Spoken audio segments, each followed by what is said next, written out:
Evangelho de Mateus, capítulo 13, versos 44 a 46.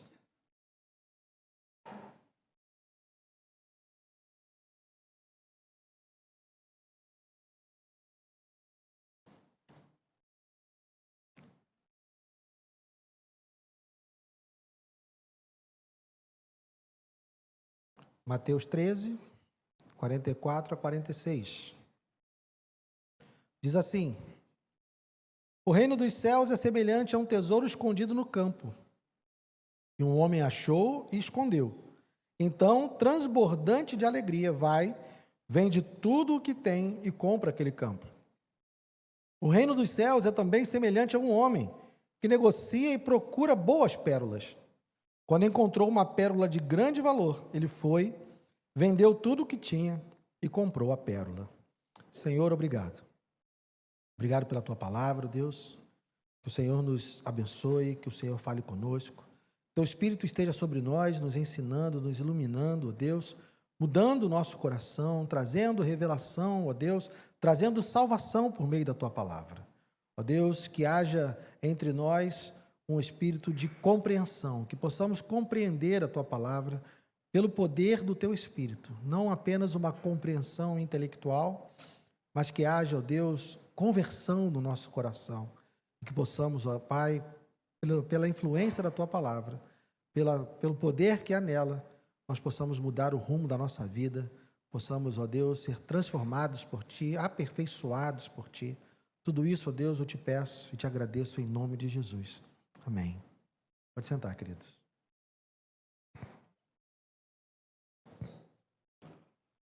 O capítulo 13 de Mateus, ele traz 7 parábolas. 4 dessas parábolas foram contadas para a multidão, para todos aqueles que estavam seguindo Jesus. E a primeira parábola é a parábola do semeador, né? E o capítulo termina com a parábola da rede. E as outras 3 parábolas finais são ditas apenas aos seus discípulos.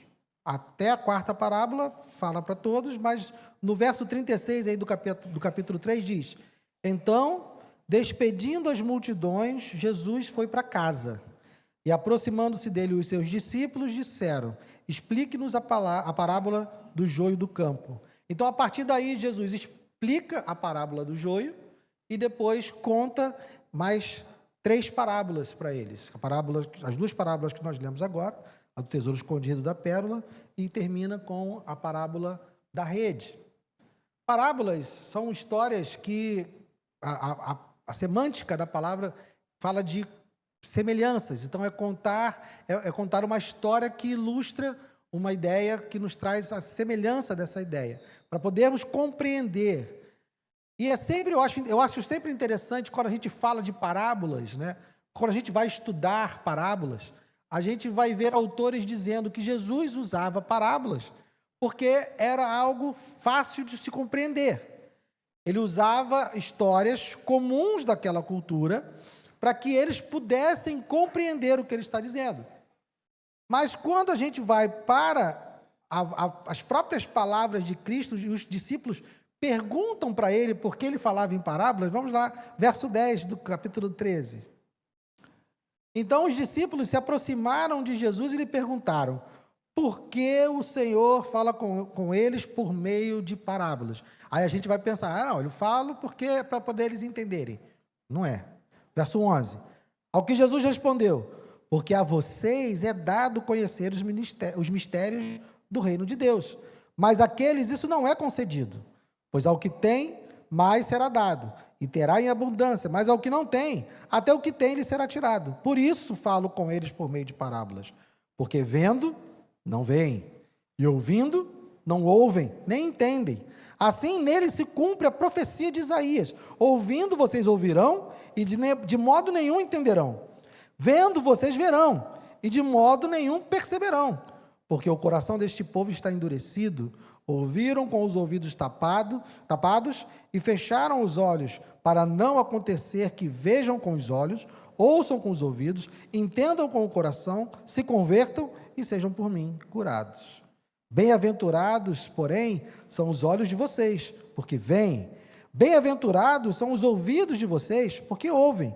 pois em verdade lhes digo que muitos profetas e justos desejaram ver o que vocês estão vendo, mas não viram, e quiseram ouvir o que vocês estão ouvindo, mas não ouviram. Então, irmãos, nas palavras do próprio Cristo, ele não falava por parábolas para que o povo pudesse entendê-lo. Ele falava por parábolas, justamente pelo motivo contrário, para que eles, ouvindo, não entendessem. E nós já temos aqui uma divisão, nós já temos aqui uma separação. A alguns é concedido, no verso 11, porque a vocês é dado conhecer os mistérios do reino de Deus. A alguns é dado conhecer, a outros ouvem e não entendem. Já temos aqui uma separação. E o meu pedido nessa noite é que o Espírito Santo de Deus abra os seus olhos e os seus ouvidos, e que, como os discípulos, nós possamos ouvir e entender. Ele está dizendo que os discípulos dele ouvem e entendem, foi dado a eles isso. Deus concedeu a eles a capacidade de entender o que Jesus estava falando, mas aos outros não, a eles não foi concedido isso. Então as parábolas têm uma familiaridade apenas para aqueles a quem foi concedido, né, de entender, foi concedido de conhecer os mistérios do reino dos céus. Dentre todas essas parábolas que estão aqui no capítulo 13, nós vamos falar apenas sobre essas duas, que têm o mesmo significado, a parábola do tesouro escondido e a parábola da pérola. Elas têm o mesmo significado. Primeiro, os tesouros. Era comum naquela época se enterrar tesouros. Não é só coisa de filme de pirata, não, gente. Porque não havia segurança, não havia, né, caixas fortes, não havia lugar fortificados onde qualquer cidadão pudesse ir e depositar seu dinheiro. Não é que nem a gente faz agora, que agora nem dinheiro a gente anda mais. A gente agora é só Pix, né? Até o flanelinha tem que aceitar Pix agora, porque nem R$2 a gente anda na carteira mais. Não, lá eles não tinham, eram riquezas, e eram moedas, e às vezes metais preciosos, e outras coisas que valiam dinheiro, eles precisavam guardar. Então era comum se enterrar determinados tesouros, determinados valores, para proteger-se de saqueadores, de ladrões. Os próprios judeus viviam sob uma opressão romana, e nada impedia de um centurião entrar na casa deles e pegar o que quisesse. Então, era um costume se enterrar. A grande questão, porque quando você enterra um tesouro, é inerente, a premissa é que seja segredo, né? Você não vai enterrar um tesouro e contar para todo mundo: olha, galera, tem um tesouro meu enterrado ali na terceira árvore do meu quintal. Se acontecer alguma coisa comigo, é só lá desenterrar. Não. A premissa de se enterrar um tesouro é que você vai contar para ninguém, ou para o mínimo de pessoas possível. E o que acontece? Se essa pessoa que enterrou o tesouro morre, e ela não contou para ninguém, esse tesouro vai ficar lá. Então, é algo que faz parte realmente do dia a dia, é algo perfeitamente possível de ocorrer, que depois de um tempo alguém lavrando ou construindo num terreno cavasse e encontrasse um tesouro. A pérola é a mesma coisa, a mesma ideia, porque é algo que não está em todas as ostras. Eu fui estudar hoje como é que se forma uma pérola, né? Para falar da parábola da pérola, eu não sabia também. Então, se você não sabia, vai descobrir hoje como é que se forma uma pérola. São apenas algumas espécies de ostra que produzem pérolas. Elas reagem a uma intrusão. Quando qualquer corpo estranho entra nessas pérolas, pode ser um grão de areia, pode ser um resto de animal, qualquer dessa substância se deposita no interior de uma pérola, ela, para se proteger, ela reveste esse corpo estranho com um material que eu esqueci o nome, né? Mas se você for no Google você vai achar.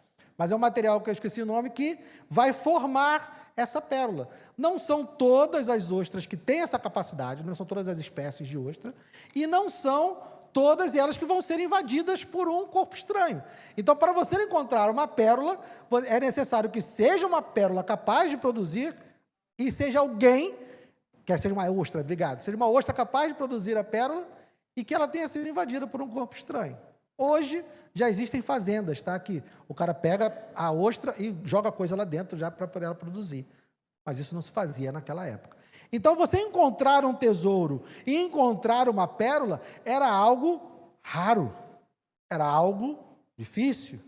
Não era todo o tempo que alguém estava construindo num lugar e encontrava um tesouro, e não era qualquer momento que você pegava uma ostra e você abria e encontrava uma pérola. Então, é algo raro.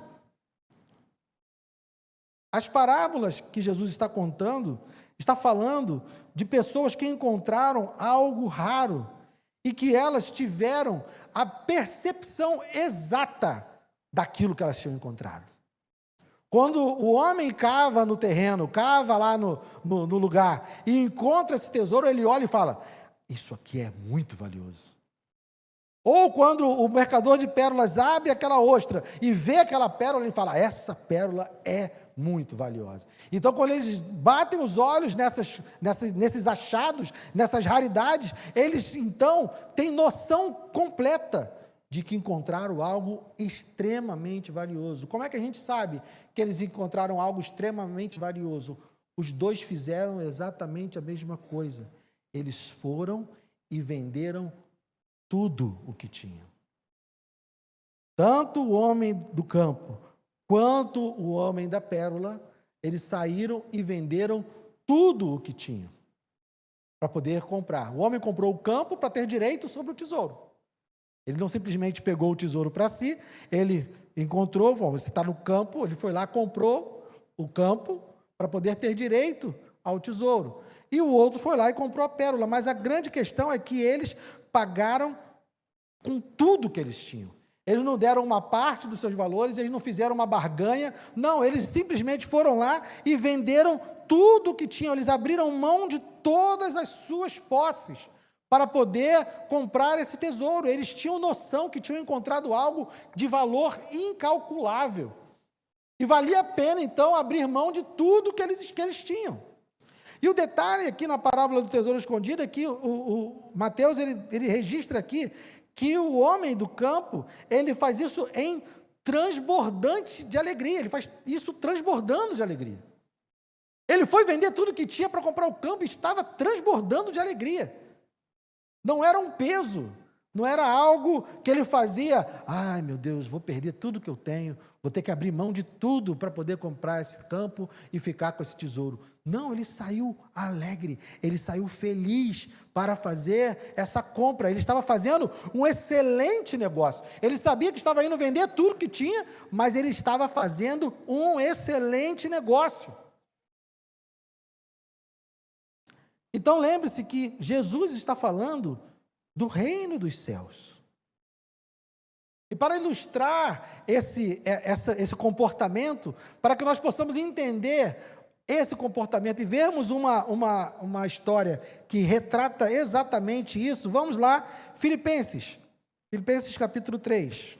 Vamos ver o relato de Paulo. E vejam se vocês concordam comigo, que Paulo é como um desses homens. Filipenses, capítulo 3.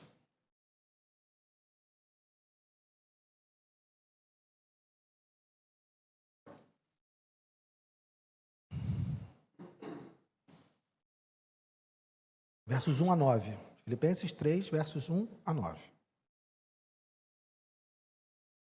Quanto ao mais, meus irmãos, alegrem-se no Senhor. Escrever de novo as mesmas coisas não é um problema para mim e é segurança para vocês.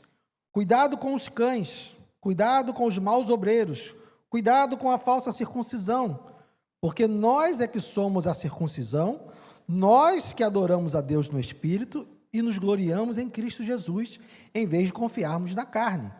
É verdade que eu também poderia confiar na carne. Se alguém pensa que pode confiar na carne, eu ainda mais. Fui circuncidado no 8º dia, sou da linhagem de Israel, da tribo de Benjamim, hebreu de hebreus. Quanto à lei, eu era fariseu. Quanto ao zelo, perseguidor da igreja. Quanto à justiça que há na lei, irrepreensível. Mas o que para mim era lucro, isso considerei perda por causa de Cristo. Na verdade, considero tudo como perda por causa da sublimidade do conhecimento de Cristo Jesus, meu Senhor. Por causa dele, perdi todas as coisas e as considero como lixo para ganhar a Cristo e ser achado nele, não tendo justiça própria que procede de lei, mas aquela que é mediante a fé em Cristo, a justiça que procede de Deus, baseada na fé. Paulo encontrou o tesouro escondido no campo. Paulo encontrou uma pérola de grande valor, e ele está dizendo aqui, relacionando para nós o tudo que ele vendeu, o tudo que ele abriu mão por conta desse achado, por conta dessa descoberta. Paulo era um homem muito respeitado na sociedade judaica. Paulo era um dos principais. Ele diz, se fosse para se gloriar na minha história, na minha trajetória, se fosse para confiar nas minhas obras, nas minhas coisas, eu teria todas as razões para isso. Eu era o cara. Eu não era qualquer um, eu não era um judeuzinho qualquer ali da cidadezinha de um canto. Eu era Saulo, eu era respeitado, hebreu de hebreus, fariseu, tão zeloso que perseguia a igreja de Cristo. Então ele tinha na sua carne motivos para se gloriar, mas ele diz que abre mão de tudo isso e que considera tudo isso como lixo. Porque pensem, irmãos, se coloquem no lugar de Paulo, se coloquem no lugar desse homem que encontrou o tesouro no campo, se coloquem no lugar desse homem que encontrou a pérola. Imagine, um homem que está lá trabalhando no campo, e ele chega no meio dos amigos, aí você fica sabendo que um amigo seu estava trabalhando numa obra, e daqui a pouco ele chega em casa, vendendo o carro, esvaziando a conta bancária para poder comprar o terreno onde ele estava trabalhando na obra. Aí você vai falar, o que foi, cara? Tu está maluco? Por que tu está fazendo isso? Não, rapaz, eu encontrei algo muito valioso lá, eu preciso vender tudo. Mas como assim? Que coisa é essa? Você está abrindo mão de tudo, você está vendendo sua casa, você está esvaziando sua conta bancária, você está vendendo seu carro, você está abrindo mão de tudo, você está vendendo suas roupas, você está vendendo todas as suas coisas para poder comprar esse terreno. A gente olhar para ele e pensar que ele está meio pancado, né? Meio doido. Imagina Paulo, esse homem respeitado, imagina os outros fariseus olhando para Paulo, e ao invés de perseguir a igreja, ele agora está se juntando à igreja. Paulo estava indo para Damasco com cartas, com autorização para perseguir os cristãos, ele fazia isso. E ele era alguém que, assim, ó, Paulo é o cara, ele está perseguindo esses hereges, está perseguindo esses aí que estão pervertendo as escrituras e pervertendo a nossa fé, seguindo esse falso Messias. E aí, bate palma para Paulo. Daqui a pouco Paulo volta, fica desaparecido um tempo, né, porque ele perde a visão, fica lá com Ananias prega o evangelho para ele, daqui a pouco Paulo volta. Ué, Paulo agora é cristão? Como assim, gente? Mas Paulo tinha um monte de coisa, Paulo tinha toda a autoridade, Paulo era alguém respeitado. Meu Deus, como assim?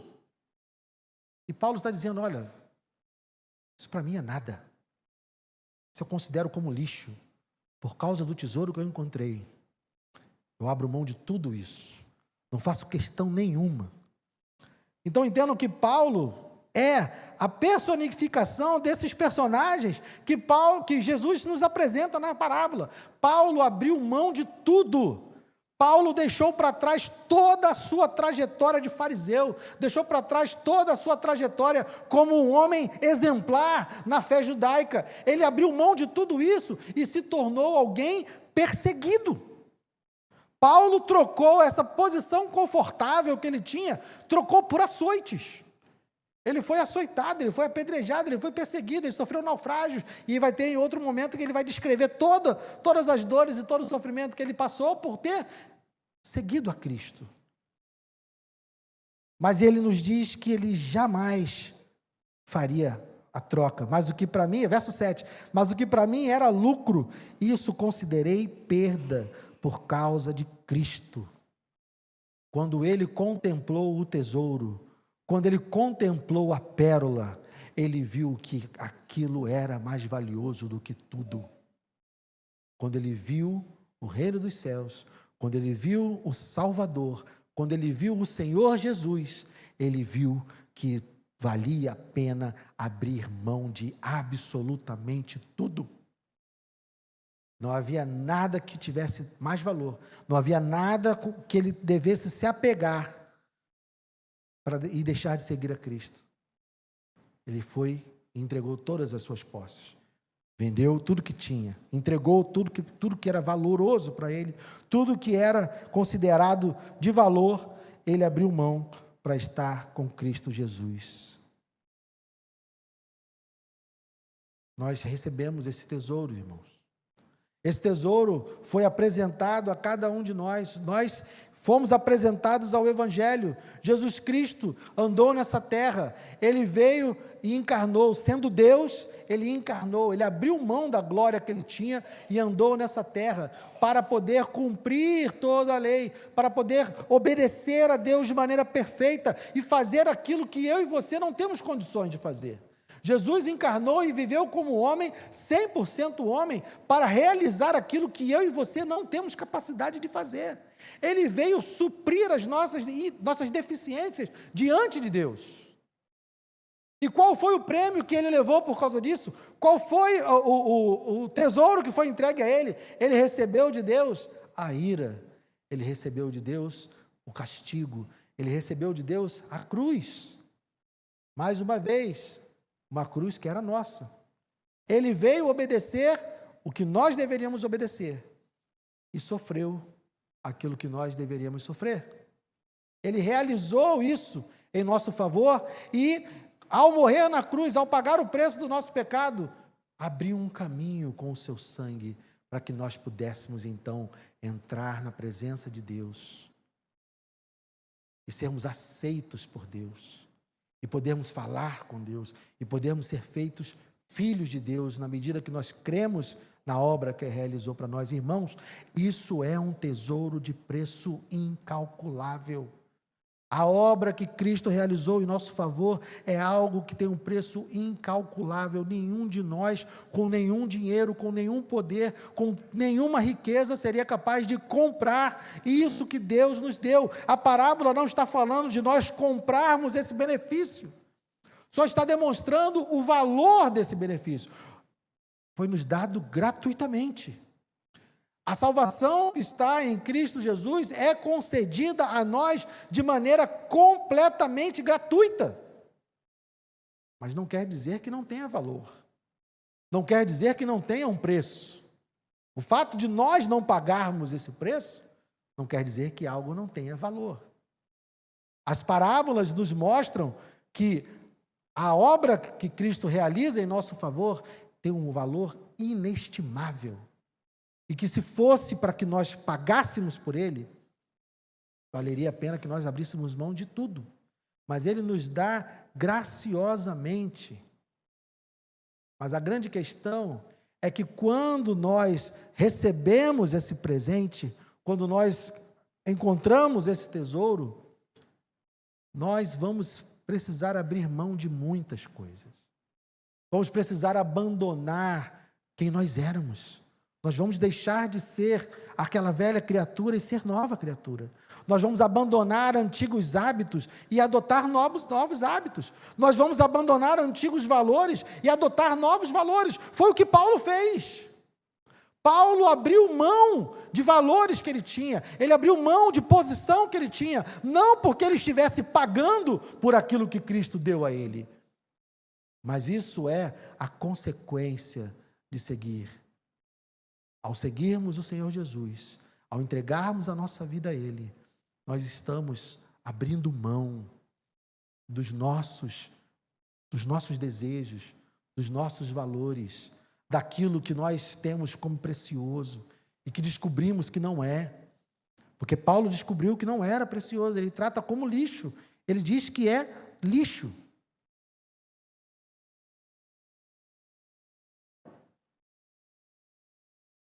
Então, irmãos, diante desse tesouro, diante dessa descoberta, diante da obra de Cristo que foi colocada a nós, você que já entregou a sua vida ao Senhor Jesus, você que já entende o valor desse tesouro, então olhe para trás. Não esqueça do valor do tesouro que você tem. Porque nós, conforme vai passando o tempo, pode ser que a gente acabe se esquecendo do valor da obra de Cristo por nós. Pode ser que acabe entrando na rotina, na normalidade. Nós vemos no automático. E a vida cristã se torna algo cultural apenas. Os irmãos são apenas o nosso ciclo de amigos. A igreja é apenas um lugar que nós gostamos de ir. Não fazer determinadas coisas é interessante, mas se torna algo mecânico. Não, irmãos. Não se esqueça do valor do presente que lhe foi dado. Não se esqueça e não olhe para trás. Não fique lamentando, olhando, conforme vai passando o tempo. Mas eu abri mão de tanta coisa, eu deixei de fazer tanta coisa, eu não estou indo. E aí você talvez veja amigos, jovens principalmente, vendo amigos fazendo coisas, indo a lugares, realizando coisas. E a gente pode ficar olhando, poxa, podia ser eu lá. Eu estou abrindo mão de tanta coisa por Jesus, e se nós entrarmos por esse caminho, nós vamos nos esquecer e vamos acabar desvalorizando e negligenciando tão grande salvação que nos foi dada. E ai daquele que negligenciar essa salvação. Então, se você tem Cristo como seu Senhor, se você tem Cristo como seu Salvador, não se esqueça do valor desse tesouro. Volte ao primeiro dia, quando você encontrou esse tesouro. Lembre-se de como você olhou para esse tesouro e viu que ele era valioso e valia a pena que você abrisse mão de tudo por ele. Não se deixe seduzir, não se deixe enganar pelo que o mundo diz. Não se deixe abater por aqueles que não entendem o seu modo de vida, não entendem que você decidiu ser uma pessoa que pertence ao Senhor. Uma pessoa que abre mão dos seus direitos, que abre mão dos seus desejos, que abre mão dos seus próprios valores para realizar os desejos de Deus, fazer a vontade de Deus e abraçar os valores de Deus. Agora, se você ainda não é cristão, se você está aqui entre nós e ainda não tomou essa decisão, se você está diante do terreno e ainda não compreendeu o tamanho do tesouro que está sendo apresentado para você, eu peço a Deus que você possa ter os seus olhos e os seus ouvidos abertos para que você entenda que o que está sendo apresentado para você aqui é um tesouro de valor inestimável. Vale mais do que qualquer coisa valiosa que você possa imaginar. Vale mais do que a montanha de ouro que você possa imaginar, vale mais do que qualquer construção, de qualquer empreendimento, de qualquer casa na praia, que qualquer coisa. O que está sendo apresentado para você aqui hoje é um tesouro que Deus está te oferecendo.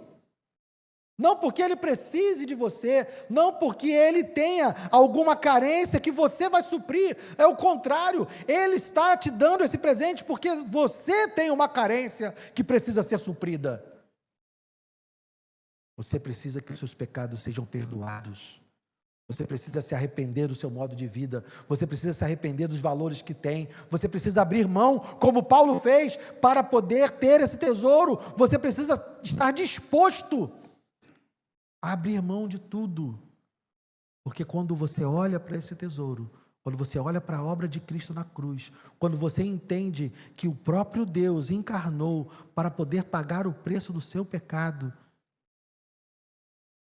você precisa olhar para isso e dizer, eu quero tanto, eu sou capaz de abrir mão de tudo por esse tesouro, e eu não posso convencer você disso. Eu não tenho esse poder, porque o próprio Cristo diz que a alguns foi dado de conhecer os mistérios do reino de Deus. Não sou eu que faço essa concessão.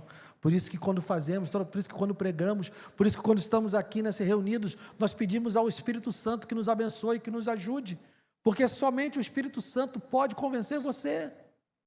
Somente o Espírito Santo pode mostrar o valor desse tesouro, porque muitos ouviram as parábolas, muitos ouviram o que Jesus disse, e Jesus disse mais, disse para os seus discípulos, muitos profetas queriam estar vendo o que vocês estão vendo, muitos homens justos do passado queriam ouvir o que vocês estão ouvindo, e eles não viram e não ouviram. Porque os homens do passado, os profetas do passado, eles ansiavam por Cristo, eles ansiavam pelo Messias, eles queriam muito ver o Salvador que Deus providenciou, mas não viram. Eles profetizaram a respeito, eles falaram a respeito, eles ensinaram a respeito, mas eles não viram. E Jesus está dizendo para os discípulos naquele momento: vocês estão tendo o privilégio de ver aquilo que foi profetizado desde todos os tempos, desde Gênesis, desde o Éden. Deus está fazendo promessas, está revelando a Israel que eu viria, e eu estou aqui hoje diante de vocês. E vocês também estão tendo esse privilégio de conhecer aquele que foi profetizado desde os primórdios, aquele que viria para solucionar o problema do pecado, aquele que viria para nos reconciliar com Deus, e Ele está aqui. Ele está aqui, e Ele é o tesouro. Ele é o grande tesouro. Que o Espírito Santo possa convencê-lo, que o Espírito Santo possa falar ao seu coração, e que você não endureça o seu coração, e que você entregue a sua vida a Ele, e se arrependa dos seus pecados, e possa desfrutar desse tesouro que nos é dado gratuitamente, embora tenha um grande valor. Amém? Vamos orar. Vamos ficar de pé. Senhor, Tu conheces o coração de cada um aqui nessa noite. Não importa quanto tempo estamos frequentando esse lugar, não importa por quanto tempo nós temos entrado e saído de igrejas, não importa por quanto tempo tenhamos usado o linguajar do crente, o Senhor conhece o nosso coração. O Senhor sabe quem entre nós precisa reconhecer os seus próprios pecados. O Senhor sabe quem entre nós, nesse momento, precisa se render a Ti. Precisa olhar para a obra do Teu Filho e encontrar nela um grande tesouro. Encontrar na obra da cruz uma pérola valiosa. Isso é algo que só o Senhor pode fazer. Esse conhecimento só o Senhor tem. Nenhum de nós tem. Mas eu te peço que agora, nessa noite, ó Deus, que o Senhor abra os olhos, que o Senhor abra os ouvidos, para que possam ver, para que possam ouvir, para que possam se arrepender, para que possam se converter dos seus maus caminhos e que possam ser salvos por Ti, Senhor. Realiza essa obra, ó Deus, eu te peço. Realiza essa obra do nosso coração, ó Deus. Aqueles que porventura já estão no caminho contigo, mas que estão sendo tentados, Senhor, que estão tendo, ó Deus, a sua vida desafiada, olhando ao redor e enxergando conquistas de outros, enxergando a prosperidade dos ímpios, ó Deus, que o seu coração não seja abalado, Senhor, que a sua fé não seja comprometida, que eles não olhem para trás e não se arrependam do grande valor que eles adquiriram contigo, ó Deus. Fortalece a tua igreja. Fortalece os teus filhos, fortalece o teu povo, ó Deus, que o olhar deslumbrado, que a transbordante alegria do homem que encontrou o tesouro do campo esteja presente no nosso coração, Senhor. Que não haja pesar, que não haja um lamento, que não haja em nós um peso de quem está fazendo uma escolha difícil. Não, ó Deus, que nós possamos enxergar a obra do Teu Filho e ver o quanto ela é valiosa, o quanto vale a pena, Senhor, o quanto vale a pena abrir mão dos nossos valores, o quanto vale a pena abrir mão dos nossos desejos, da nossa vontade e fazer a Tua vontade, porque a Tua vontade é boa, perfeita e agradável, Senhor. Então que Teu Espírito esteja sobre a Tua igreja nessa noite, convencendo-nos, ó Deus, do pecado, da justiça e do juízo, salvando vidas, mudando corações, tirando corações de pedra e colocando corações de carne, fazendo nascer de novo, Senhor, aqueles que ainda não eram nascidos, e fortalecendo, animando, consolando aqueles que já são nascidos de novo, ó Deus, mas que estão sendo assediados, estão sendo, ó Deus, oprimidos pelas coisas desse mundo, Que o Senhor possa trazer clareza. Não peço que o Senhor mude a situação, mas eu peço que o Senhor mude o coração. E que eles possam olhar para a situação que estão vivendo, ó Deus, com novos olhos, com os teus olhos, sabendo que o tesouro maior já nos foi dado e que a recompensa de estar contigo já é nossa e que a Nova Jerusalém está garantida para aqueles que estão em ti. Dá-nos essa fé, Senhor. Cuida da tua igreja, cuida do teu povo. Salva, Senhor, aqueles que ainda não te conhecem. Revela-te a eles nessa noite, eu te peço, para a glória do teu nome, para a exaltação tua. Eu te louvo e te agradeço, Senhor, em nome de Jesus. Amém e amém. Glória a Deus.